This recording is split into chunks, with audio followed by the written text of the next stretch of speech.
তব আখলাক করেছে খোদা সুমহান, সুন্দর অবয়ব করেছে রহমান। আলহামদুলিল্লাহি রব্বিল আলামিন ওয়াসসালাতু ওয়াসসালামু আলা খাতামিন নাবিয়্যিন, আম্মা বাদ, ফাউযু বিল্লাহি মিনাশ শাইতানির রাজীম, বিসমিল্লাহির রহমানির রহিম। আসসালাতু ওয়াসসালামু আলাইকা ইয়া রাসূলুল্লাহ, আসসালাতু ওয়াসসালামু আলাইকা ইয়া হাবিবাল্লাহ, আসসালাতু ওয়াসসালামু আলাইকা ইয়া নবিয়াল্লাহ ওয়া আলা আলিকা ওয়া সুহাবিকা ইয়া নূরাল্লাহ। মাদিনী চ্যানেলের দর্শক শ্রোতা, আপনাদের সবাইকে অনেক অনেক শুভেচ্ছা ও স্বাগতম মাদিনী চ্যানেল বাংলার অনুষ্ঠান সিরাতে মুস্তাফা সাল্লাল্লাহু তাআলা আলাইহি ওয়া আলিহি ওয়াসাল্লামে। এই অনুষ্ঠানে আমরা প্রিয় নবী রাসূল আরবি সাল্লাল্লাহু আলাইহি ওয়া আলিহি ওয়াসাল্লামের জীবনী সম্পর্কে আলোচনা করে থাকি এবং নবী করিম সাল্লাল্লাহু তাআলা আলাইহি ওয়া আলিহি ওয়াসাল্লামের জীবনী থেকে আমাদের জন্য কি কি মদিনী ফুল রয়েছে, কি কি গাইডলাইন রয়েছে, সেই বিষয়ে আমরা জেনে থাকি এবং আমরা কিভাবে আমাদের জীবনে এগুলো বাস্তবায়ন করব, এর সহজ পন্থাও এই অনুষ্ঠানের মাধ্যমে আমরা আলোচনা করে থাকি। কেননা নবী করিম সাল্লাল্লাহু তাআলা আলাইহি ওয়া আলিহি ওয়াসাল্লামকে অনুসরণ করার মাধ্যমেই কিন্তু আমরা নিজেদেরকে উত্তম ব্যক্তি হিসেবে গড়ে তুলতে পারি। তাই নবী করিম সাল্লাল্লাহু তাআলা আলাইহি ওয়া আলিহি ওয়াসাল্লামের জীবনী সম্পর্কে জানা আমাদের জন্য অনেক জরুরি। তাই প্রতিটি পর্বের ন্যায় এই পর্বেও নবী করিম সাল্লাল্লাহু তাআলা আলাইহি ওয়া আলিহি ওয়াসাল্লামের জীবনীর সম্পর্কে একটি গুরুত্বপূর্ণ বিষয় নিয়ে উপস্থিত হয়েছি। সর্বপ্রথম নবী করিম সাল্লাল্লাহু তাআলা আলাইহি ওয়া আলিহি ওয়াসাল্লামের প্রতি দুরূদ শরীফ পাঠ করার একটি ফজিলত শ্রবণ করব। নবী করিম রউফুর রহিম সাল্লাল্লাহু আলাইহি ওয়া আলিহি ওয়াসাল্লাম ইরশাদ করেছেন, আউলান নাসি বি ইয়াউমাল কিয়ামাতি আকসারুহুম আলাইয়া সালাতান। অর্থাৎ কাল কিয়ামতের দিন আমার সবচাইতে নিকটবর্তী ব্যক্তি সেই হবে যে দুনিয়াতে আমার প্রতি অধিক হারে দুরূদ শরীফ পাঠকারী হবে। সুবহানাল্লাহ। মদিনী চ্যানেলের দর্শক শ্রোতা, কাল কিয়ামতের দিন যদি নবী করিম সাল্লাল্লাহু তাআলা আলাইহি ওয়া আলিহি ওয়াসাল্লামের নৈকট্য লাভ করতে চাই, তাহলে এর সহজ আমল এবং খুবই ফজিলতপূর্ণ আমল হচ্ছে দুরূদ শরীফ পাঠ করা। তাই আমাদের উচিত আমরা যেন অধিক হারে দুরূদ শরীফ পাঠ করি। সাল্লু আলাল হাবিব সাল্লাল্লাহু তাআলা আলা মুহাম্মদ সাল্লাল্লাহু আলাইহি ওয়া আলিহি ওয়াসাল্লাম। মাদিনী চ্যানেলের দর্শক শ্রোতা, আপনারা দেখছেন সিরাতে মুস্তাফা সাল্লাল্লাহু আলাইহি ওয়া আলিহি ওয়াসাল্লাম। এই অনুষ্ঠানে পূর্বের পর্বে আমরা নবী করিম সাল্লাল্লাহু তাআলা আলাইহি ওয়া আলিহি ওয়াসাল্লামের মেরাজ সম্পর্কে এবং আল্লাহ তাআলার পক্ষ থেকে তাকে দেয়া উপহার সম্পর্কে জেনেছিলাম। এই পর্বে আমরা জানব যে মেরাজের পরবর্তীতে কি ঘটনা ঘটে এবং নবী করিম সাল্লাল্লাহু তাআলা আলাইহি ওয়া আলিহি ওয়াসাল্লাম মদিনা শরীফে কিভাবে ইসলামের প্রচার করেন। তো আজকের পর্বের বিষয়বস্তু হচ্ছে মেরাজের পরবর্তী ঘটনা ও মদিনায় ইসলামের প্রচার।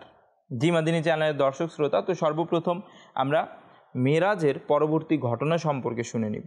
মাদিনী চ্যানেলের দর্শক শ্রোতা, যখন আল্লাহ তাআলার দয়াতে এবং আল্লাহ তাআলার বিশেষ অনুগ্রহে নবী করিম সাল্লাল্লাহু তাআলা আলাইহি ওয়া আলিহি ওয়াসাল্লাম মেরাজ শরীফ থেকে প্রত্যাবর্তন করেন, তখন এর পরের দিন যখন নবী করিম সাল্লাল্লাহু আলাইহি ওয়া আলিহি ওয়াসাল্লাম মেরাজের ঘোষণা দেন যে তিনি রাতারাতি মসজিদে হারাম থেকে মসজিদে আকসা পর্যন্ত সফর করেছেন এবং ফিরেও এসেছেন, এটা নিয়ে অমুসলিমরা ঠাট্টা করে এবং বিদ্রূপ করে যে এটা কিভাবে সম্ভব, যে যেখানে আমরা এক মাসে সফর করতে আমাদের যেতেই লাগে এক মাস, সেখানে তিনি রাতারাতি গিয়ে আবার ফিরে আসলেন কিভাবে। তো তারা এটাকে অস্বীকার করে। মদিনী চ্যানেলের দর্শক শ্রোতা, তো নবী করিম সাল্লাল্লাহু তাআলা আলাইহি ওয়া আলিহি ওয়াসাল্লাম এর পাশ দিয়ে আবু জেহেল গমন করছিল। সেই দুর্ভাগা দুষ্ট প্রকৃতির লোক, সে যখন নবী করিম সাল্লাল্লাহু আলাইহি ওয়া আলিহি ওয়াসাল্লামকে সবার থেকে আলাদা চিন্তিত বসে থাকতে দেখল, তখন সে ঠাট্টা বিদ্রূপ এবং কিছু কুকৌশল নিয়ে, কুপরিকল্পনা নিয়ে নবী করিম সাল্লাল্লাহু আলাইহি ওয়া আলিহি ওয়াসাল্লামকে আরজ করলো যে নতুন কিছু হয়েছে কি। তো নবী করিম সাল্লাল্লাহু আলাইহি ওয়াসাল্লাম ইরশাদ করলেন যে হ্যাঁ, তো সে জানতে চাইলো তা কি। তো নবী করিম সাল্লাল্লাহু আলাইহি সাল্লাম বললেন যে আমাকে রাতে পরিভ্রমণ করানো হয়েছে। তো সে জিজ্ঞাসা করলো কোথায়। তো নবী করিম সাল্লাল্লাহু আলাইহি সাল্লাম ইরশাদ করলেন বাইতুল মুকাদ্দাস পর্যন্ত।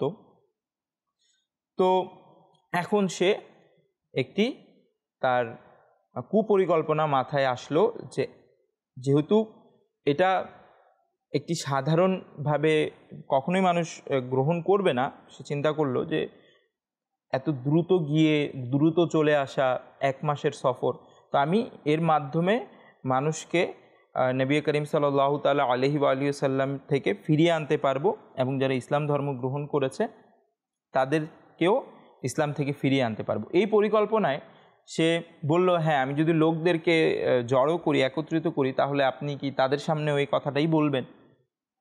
তো নবী করিম সাল্লাল্লাহু আলাইহি সাল্লাম বললেন যে হ্যাঁ, আমি তো এই কথাই বলবো, যেহেতু এই কথাই সত্য। তো সে লোকদেরকে নবী করিম সাল্লাল্লাহু আলাইহি সাল্লামের আশেপাশে জমা করলো এবং নবী করিম সাল্লাল্লাহু আলাইহি সাল্লাম সম্পূর্ণ ঘটনাটি তাদেরকে বললেন। তো কথা শুনে তাদের মধ্যে অনেকেই বিদ্রূপের ছলে, ঠাট্টার ছলে হাসি তামাশা হাততালি দিতে লাগলো এবং মুতিম যে ছিল সে বলল যে আপনি এতদিন যা বলেছেন তা তো স্পষ্ট ছিল, কিন্তু এখন যা বলছেন তা আমি কখনোই মেনে নিতে পারি না। এবং মাআযাল্লাহ সে নবী করিম সাল্লাল্লাহু আলাইহি ওয়া আলিহি সাল্লামকে মিথ্যুক বলল, আল্লাহ তাআলার পানা, নাউযুবিল্লাহ। এভাবে করে সে বিভিন্ন কিছু বলতে লাগলো যে আমি আর আপনার ধর্ম গ্রহণ করব না, এমনকি সে তার যে বস্তুগুলোকে উপাসনা সে করতো সেগুলোরও সে শপথ নিল। তো আবু জাহেল আরও চিন্তা করলো যে যদি আমি যারা ইসলাম ধর্ম গ্রহণ করেছে তাদেরকে বলি তো তারাও এটা বিশ্বাস করতে পারবে না। কিছু লোক ছিল যাদের ঈমান খুবই দুর্বল ছিল, তো তারা এই কথা শুনে ইসলাম থেকে ফিরে আসলো। যখন হযরত আবু বকর সিদ্দিক রাদিয়াল্লাহু তাআলা আনহুকে এই বিষয়ে জিজ্ঞাসা করা হলো যে আপনার নবী সাল্লাল্লাহু আলাইহি ওয়া আলিহি ওয়াসাল্লাম এটা বলছেন যে তিনি নাকি এক রাতেই রাতারাতি বাইতুল মুকাদ্দাসে সফর করেছেন এবং ফিরেও এসেছেন। হযরত আবু বকর সিদ্দিক রাদিয়াল্লাহু তাআলা আনহু জিজ্ঞেস করলেন যে তিনিই বলেছেন? তো বলল যে হ্যাঁ, তিনিই বলেছেন। আবু বকর সিদ্দিক রাদিয়াল্লাহু তাআলা আনহু বললেন যদি তিনি বলেন তাহলে তিনি সত্যিই বলেছেন। হযরত আবু বকর সিদ্দিক রাদিয়াল্লাহু তাআলা আনহু এবং যারা ঈমানের ক্ষেত্রে শক্তিশালী ছিল, যারা ঈমানের ক্ষেত্রে মজবুত ছিল, দৃঢ় ঈমানদার ছিল, তারা এটাকে আরও বেশি ফজিলতপূর্ণভাবে মেনে নিল এবং তারা এটাতে আনন্দ হতে লাগলো যে মহান আল্লাহ তাআলার পক্ষ থেকে নবী করিম সাল্লাল্লাহু তাআলা আলাইহি ওয়া আলিহি সাল্লামকে আল্লাহ তাআলা এমন মর্যাদা দান করেছেন। তো মদিনী চ্যানেলের দর্শক শ্রোতা, এ থেকে জানা যায় যে যাদের ঈমান শক্ত, মজবুত, দৃঢ়, তারা যখন নবী করিম সাল্লাল্লাহু তাআলা আলাইহি ওয়া আলিহি সাল্লামের মর্যাদা শুনে খুশি হয় যে হ্যাঁ, এটা তো আল্লাহর নবীর মর্যাদা, আল্লাহ তাআলা তাকে দান করেছেন। আল্লাহ তাআলার সৃষ্টি, যিনি সব সৃষ্টি থেকে যিনি সবচেয়ে উত্তম সৃষ্টি, তাকে তো অবশ্যই আল্লাহ তাআলা পারফেক্ট বানিয়েছেন। তো আল্লাহ তাআলা তাকে অনেক নিয়ামত দান করেছেন, ইলমে গায়েব দান করেছেন, তাকে অনেক মর্যাদা দান করেছেন। তো এগুলো তো সত্যি, এগুলোকে তারা আরও বেশি খুশিতে সেটা গ্রহণ করে। আর শয়তানের কুমন্ত্রণায় পড়ে কিছু দুর্বল ঈমানদারগণ সেগুলোকে অস্বীকার করা শুরু করে। তো চিন্তা করা দরকার, যখন নবী করিম সাল্লাল্লাহু তাআলা আলাইহি ওয়া আলিহি ওয়াসাল্লামের মর্যাদার ব্যাপারে বলা হয়, আর তা যদি নবী করিম সাল্লাল্লাহু তাআলা আলাইহি ওয়া আলিহি ওয়াসাল্লামের মর্যাদা হয়ে থাকে, কোরআন ও হাদিস থেকে যখন বর্ণনা করা হয়, তখন যেন আমরা সেটা গ্রহণ করি এবং খুশি হই, কেননা এটা মজবুত ঈমানদার হযরত আবু বকর সিদ্দিক রাদিয়াল্লাহু তাআলা আনহু এর আমল। মদিনী চ্যানেলের দর্শক শ্রোতা, যখন হযরত আবু বকর সিদ্দিক রাদিয়াল্লাহু তাআলা আনহু নবী করিম সাল্লাল্লাহু তাআলা আলাইহি ওয়া আলিহি ওয়াসাল্লামকে সত্যায়ন করলেন, তো নবী করিম সাল্লাল্লাহু আলাইহি সাল্লাম তাকে সিদ্দিক উপাধি সম্পর্কে জানালেন এবং সিদ্দিক উপাধি দিলেন। তো পরবর্তীতে নবী করিম সাল্লাল্লাহু তাআলা আলাইহি ওয়া আলিহি ওয়াসাল্লামের দেয়া উপাধি অনেক প্রসিদ্ধি লাভ করে এবং আবু বকর রাদিয়াল্লাহু তাআলা আনহুকে আবু বকর সিদ্দিক রাদিয়াল্লাহু তাআলা আনহু এর নামে সবাই চিনতে শুরু করে, তিনি এই পরিচিতি লাভ করেন। মদিনী চ্যানেলের দর্শক শ্রোতা, নবী করিম সাল্লাল্লাহু তাআলা আলাইহি ওয়া আলিহি ওয়াসাল্লামকে যখন বিধর্মীরা এই ব্যাপারে জিজ্ঞাসা করছিল যে আচ্ছা আপনি বলুন তো বাইতুল মুকাদ্দাস কেমন, তো নবী করিম সাল্লাল্লাহু আলাইহি ওয়া আলিহি ওয়াসাল্লাম সেটার বর্ণনা দিচ্ছিলেন যে আচ্ছা বাইতুল মুকাদ্দাস এমন, এটার মধ্যে এত কিছু আছে, এত কিছু আছে। কিছু বিষয় যখন নবী করিম সাল্লাল্লাহু আলাইহি ওয়াসাল্লামের সন্দেহ হলো আচ্ছা এটা কি, তো নবী করিম সাল্লাল্লাহু আলাইহি ওয়াসাল্লামের বর্ণনা দেওয়ার সময় হযরত জিবরিল আমিন আলাইহিস সালাম সেই বাইতুল মুকাদ্দাসকে নবী করিম সাল্লাল্লাহু আলাইহি ওয়াসাল্লামের সামনে এনে রেখে দিলেন, যেটা কেবল নবী করিম সাল্লাল্লাহু আলাইহি ওয়া আলিহি ওয়াসাল্লামই দেখছিলেন। তো নবী করিম সাল্লাল্লাহু আলাইহি ওয়াসাল্লাম সেটা দেখে দেখে আরও স্পষ্টভাবে বর্ণনা দিতে লাগলেন। তারপর তারা আরও জানতে চাইল যে অমুক কাফেলার খবর কি, তারা ওদিকে গিয়েছিল, অমুক কাফেলার খবর কি। নবী করিম সাল্লাল্লাহু আলাইহি ওয়া আলিহি ওয়াসাল্লাম সবগুলোর সঠিক সঠিক উত্তর দিতে লাগলেন, তো যেটা একজন সাধারণ ব্যক্তি দ্বারা সম্ভব নয়। তো তারা মাআযাল্লাহ তাআলা এটাকে জাদু বলে বিভিন্ন কিছু বলে তারা ঈমান আনেনি এবং সত্যকে তারা গ্রহণ করতে অস্বীকৃতি জানিয়েছে। মদিনী চ্যানেলের দর্শক শ্রোতা, নবী করিম সাল্লাল্লাহু তাআলা আলাইহি ওয়া আলিহি ওয়াসাল্লাম এর উত্তম মর্যাদা সম্পর্কে আমরা অনেক কিছু শুনে থাকি। এর মাধ্যমে যারা দৃঢ় ঈমানদার তাদের ঈমান আরও তাজা হয়। আল্লাহ তাআলা আমাদেরকে হযরত আবু বকর সিদ্দিক রাদিয়াল্লাহু তাআলা আনহু এর ঈমানের ফয়জান নসিব করুক, আমরাও যেন ঈমানে দৃঢ় হয়ে যাই। আল্লাহ তাআলা আমাদেরকে সেই তৌফিক দান করুক। মদিনী চ্যানেলের দর্শক শ্রোতা, আজকের পর্বের আরেকটি আলোচনার বিষয় হচ্ছে যে মদিনা শরীফে ইসলামের প্রচার। মদিনা শরীফে ইসলামের প্রচার কিভাবে হয়? আচ্ছা, মদিনা শরীফ কিন্তু এটা খুবই পূর্বের শহর, অনেক পূর্বের শহর, অনেক প্রাচীন শহর এটা মদিনা শরীফ, তখনও অনেক প্রাচীন শহর ছিল সেটা। তো মদিনা শরীফের যেটা নাম ছিল, পূর্বের নাম, নবী করিম সাল্লাল্লাহু আলাইহি সাল্লামের আগমনের পূর্বের নাম, সেটা ছিল ইয়াসরাব। যে নাম নেয় এখন নিষেধ, যে নামে মদিনা শরীফকে ডাকা এখন নিষেধ, তো এটা খুবই পূর্বের নাম ছিল ইয়াসরাব। তো তখন মদিনা শরীফের মধ্যে বিভিন্ন রকম খারাপ কার্যকলাপ হতো ইসলামের সৌন্দর্য সেখানে প্রকাশ পাওয়ার পূর্বে। তো নবী করিম সাল্লাল্লাহু তাআলা আলাইহি ওয়া সাল্লাম যখন সেখানে অবস্থান করা শুরু করলেন, তো সেটা খ্যাতি লাভ করলো মদিনাতুন নবী নামে, অর্থাৎ নবী করিম সাল্লাল্লাহু আলাইহি ওয়া সাল্লামের শহর নামে, যেটা মদিনাতুন নবী আরবিতে, এই নামে এটা প্রসিদ্ধি লাভ করলো। আর এটাকে সংক্ষেপে মদিনা বলা হতে লাগলো, কিন্তু মদিনা অর্থ শহর, আর এটার যে প্রকৃত নাম ছিল সেটা ছিল মদিনাতুন নবী। তো সেটাকে সংক্ষেপে এখন মদিনা বলা হয়, অর্থাৎ মদিনা দ্বারা উদ্দেশ্য হচ্ছে প্রিয় নবীর শহর। মদিনী চ্যানেলের দর্শক শ্রোতা, তখন অর্থাৎ পূর্বের যুগে যখন মদিনা শরীফের নাম ইয়াসরাব ছিল, তখন সেখানে দুটি গোত্র বসবাস করত, যেটার নাম হচ্ছে অস এবং খাজরাজ। তো এই দুটি গোত্র সেখানে, সম্প্রদায় সেখানে বসবাস করত, আর কিছু ইহুদিরাও সেখানে বসবাস করত। তো অস ও খাজরাজের খুব শক্তিশালী সম্প্রদায় ছিল, কিন্তু তারা প্রাথমিক পর্যায়ে তো মিলেমিশে থাকতো, কিন্তু এমন এক সময় আসলো যে তাদের মধ্যে মতানৈক্য দেখা দিল। আর এই মতানৈক্য আরব ইতিহাসের মধ্যে অনেক বড় বড় যুদ্ধের মধ্যে অন্যতম একটি যুদ্ধের রূপ নিল, যেটাকে জঙ্গে বিয়াস বলা হয়, বিয়াসের যুদ্ধ। তো এমন একটি বড় যুদ্ধ হলো যে অস এবং খাজরাজ উভয় সম্প্রদায়, উভয় গোত্রের যত বীরেরা ছিল সবাই মারা গেল, সেই যুদ্ধে মরে গেল তারা। তো এমন একটি যুদ্ধ হয়েছিল যার ফলশ্রুতিতে তারা পৃথক হয়ে গিয়েছিল, অস এবং খাজরাজ দুটি গোত্র, আর দুর্বলও হয়ে পড়েছিল সেই যুদ্ধের কারণে। আর এদিকে ইহুদিরা সংখ্যায় কম হলেও তারা শিক্ষায় অস এবং খাজরাজ থেকে এগিয়ে ছিল সেই সময়।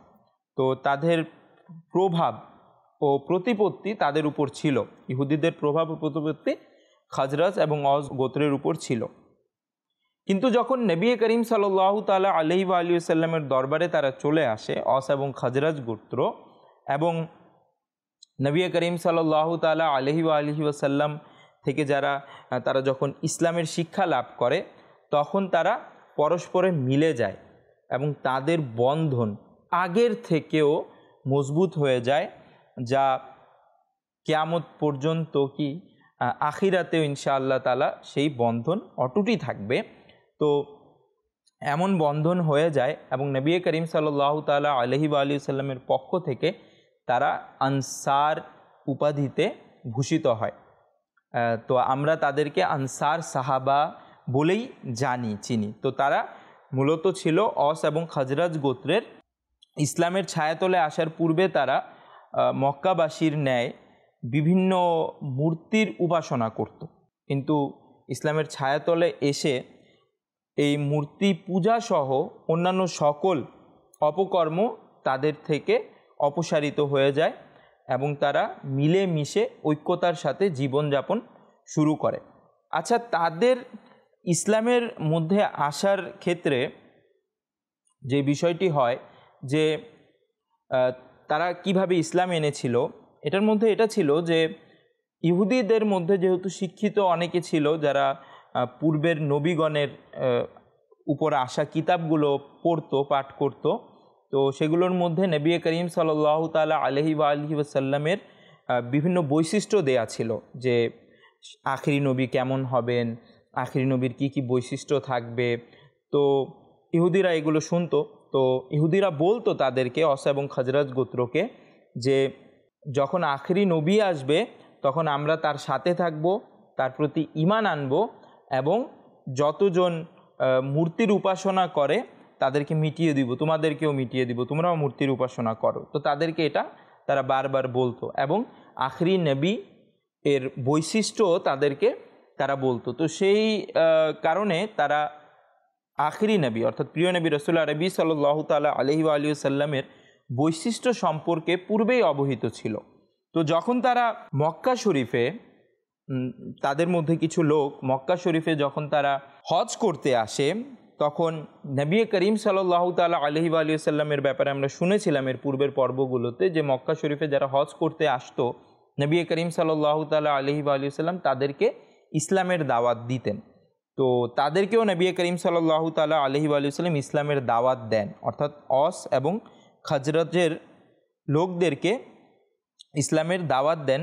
আর এটা ছিল 11তম বছরে, নবুয়ত ঘোষণার 11তম বছরে ছিল। তো নবী করিম সাল্লাল্লাহু তাআলা আলাইহি ওয়া আলিহি ওয়াসাল্লাম মিনার ময়দানে তাদেরকে কুরআন শরীফের বিভিন্ন আয়াত শুনিয়ে শুনিয়ে ইসলামের দাওয়াত দিতে লাগলেন। তো তারা খুবই প্রভাবিত হলো এবং তারা নিজেদের মধ্যে পরামর্শ করলো যে আমরা মুসলমান হয়ে যাব, যেন আমরা ইহুদিদের পূর্বেই ইসলাম ধর্ম গ্রহণ করতে পারি। তো তারা ইসলাম ধর্ম গ্রহণ করে নেয়। তারা 6 জন ছিল যারা সর্বপ্রথম ইসলাম ধর্ম গ্রহণ করে এবং তারা ছিল হযরত উকবা বিন আমের বিন নাবি, হযরত আবু উমামা আসআদ বিন জাররা, হযরত অফ বিন হারিস, হযরত রাফে বিন মালিক, হযরত কুতবা বিন আমের বিন হাদিদা, হযরত জাবের বিন আবদুল্লাহ বিন রিয়াদ রাদিয়াল্লাহু আনহুম আজমাইন। তো এই 6 জন ইসলাম ধর্ম গ্রহণ করেন সেখানে, অর্থাৎ মদিনা শরীফে সর্বপ্রথম তারাই ইসলাম ধর্ম গ্রহণ করেন। আর এভাবে করে মদিনা শরীফে ইসলাম প্রচারের শুরু হয়। দ্বিতীয় বছর অর্থাৎ নবুয়ত ঘোষণার 12তম বছর হজের মৌসুমে মদিনার 12 জন লোক মিনার সেই ঘাটিতে গোপনে ইসলাম গ্রহণের সৌভাগ্য লাভ করে আর রাসূল সাল্লাল্লাহু আলাইহি সাল্লামের বায়াত গ্রহণ করে। আর ইসলামের ইতিহাসে এটাই ছিল প্রথম বায়াত, যেটাকে প্রথম বায়াতে উকবা বলা হয়। তারা বায়াত গ্রহণ করার পাশাপাশি নবী করিম সাল্লাল্লাহু আলাইহি ওয়া সাল্লামের দরবারে এটাও আরজ করে যে তাদেরকে যেন একজন প্রশিক্ষক দেয়া হয়, একজন মুআল্লিম দেয়া হয়, যেন সেই মুআল্লিম তাদেরকে ইসলামের বিধানাবলী শিখাবে, ইসলামের সৌন্দর্য সম্পর্কে জানাবে, ইসলাম সম্পর্কে শিখাবে। তো নবী করিম সাল্লাল্লাহু তাআলা আলাইহি ওয়া আলিহি ওয়াসাল্লাম তাদেরকে শিখানোর জন্য মুসআব বিন উমাইর রাদিয়াল্লাহু তাআলা আনহুকে তাদের সাথে মদিনা শরীফে পাঠান। তো তিনি হযরত আসাদ বিন জারারা রাদিয়াল্লাহু তাআলা আনহু এর বাড়িতে অবস্থান করেন, অর্থাৎ হযরত মুসআব বিন উমাইর রাদিয়াল্লাহু তাআলা আনহু হযরত আসাদ বিন জাররা রাদিয়াল্লাহু তাআলা আনহু এর বাড়িতে অবস্থান করেন আর আনসারদের ঘরে ঘরে গিয়ে ইসলামের প্রচার করতে থাকেন এবং প্রতিদিন 1-2 জন নতুন লোককে ইসলামের ছায়াতলে আনতে লাগলেন। এমনকি ধীরে ধীরে মদিনা থেকে কুবা পর্যন্ত ঘরে ঘরে ইসলাম ছড়িয়ে পড়ে। আউস গোত্রের সর্দার হযরত সাদ বিন মুআজ রাদিয়াল্লাহু তাআলা আনহু খুবই প্রভাবশালী এবং খুবই সম্পদশালী একজন লোক ছিলেন। হযরত মুসআব বিন উমাইর রাদিয়াল্লাহু তাআলা আনহু যখন তার সম্মুখে ইসলামের দাওয়াত প্রদান করেন, তখন তিনি প্রথমে ইসলামের প্রতি ঘৃণা ও অসন্তুষ্টি প্রকাশ করেন। কিন্তু যখন হযরত মুসআব বিন উমাইর রাদিয়াল্লাহু তাআলা আনহু তাকে ইসলামের সৌন্দর্য সম্পর্কে জানালেন, তো তিনি এতে খুবই প্রভাবিত হলেন এবং তিনি মুসলমান হয়ে গেলেন। এবং তার মুসলমান হওয়ার সাথে সাথেই তার গোত্র অসও ইসলামের ছায়াতলে চলে আসলো। সেই বছরের প্রসিদ্ধ অভিমত অনুযায়ী রজব মাসের ২৭তম রাতে রাসূলে পাক সাল্লাল্লাহু তাআলা আলাইহি ওয়া আলিহি ওয়াসাল্লাম জাগ্রত অবস্থায় সশরীরে মেরাজ হলো আর এই মেরাজের সফরে 5 ওয়াক্ত নামাজ ফরজ হয়। মাদিনী চ্যানেল দর্শক শ্রোতা, তো আমরা মেরাজের সম্পর্কেও শুনলাম। তো মেরাজটা কিন্তু এই বছরেই হয়েছিল আর মেরাজের পরবর্তী ঘটনা সম্পর্কেও আমরা শুনলাম। এর সাথে সাথে আমরা জানলাম যে মদিনা শরীফে কিভাবে করে ইসলামের প্রচার হয়। মাদিনী চ্যানেলের দর্শক শ্রোতা, তো মদিনায় ইসলাম প্রচারের আরেকটি মাধ্যম হচ্ছে বা আরেকটি ঘটনা হচ্ছে বায়াতে উকবার দ্বিতীয় পর্যায়, যেটাকে দ্বিতীয় বায়াতে উকবাও বলা হয়।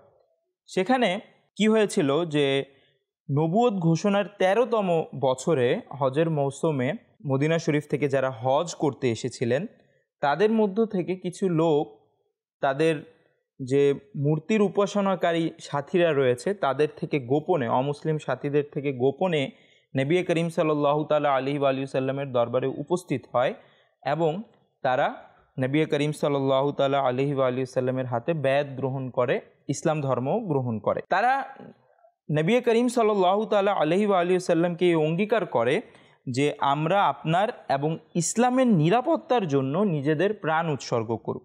এটা বলার উদ্দেশ্য এটা ছিল যে আপনি যদি মদিনা শরীফে আসেন তাহলে আমরা নিজেদেরকে উৎসর্গ করে দিতে রাজি আছি।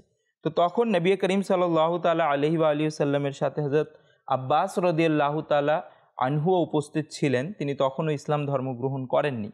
তো তিনি মদিনাবাসীদেরকে বললেন যে মুহাম্মদ সাল্লাল্লাহু তাআলা আলাইহি ওয়া আলিহি ওয়াসাল্লাম আপন গোত্রের মধ্যে সব দিক থেকে সম্মানিত মর্যাদাশীল, তোমরা তাকে নিয়ে যাইতে চাইছো, অর্থাৎ তারা তো মদিনা শরীফে নবী করিম সাল্লাল্লাহু আলাইহি ওয়াসাল্লামকে নিয়ে যাওয়ার আশা পোষণ করছিল যে দেখো তোমরা যদি তার সাথে শেষ পর্যন্ত থাকো, তার সঙ্গ দাও তাহলে ঠিক আছে, না হলে এখনই তোমরা সরে যাও।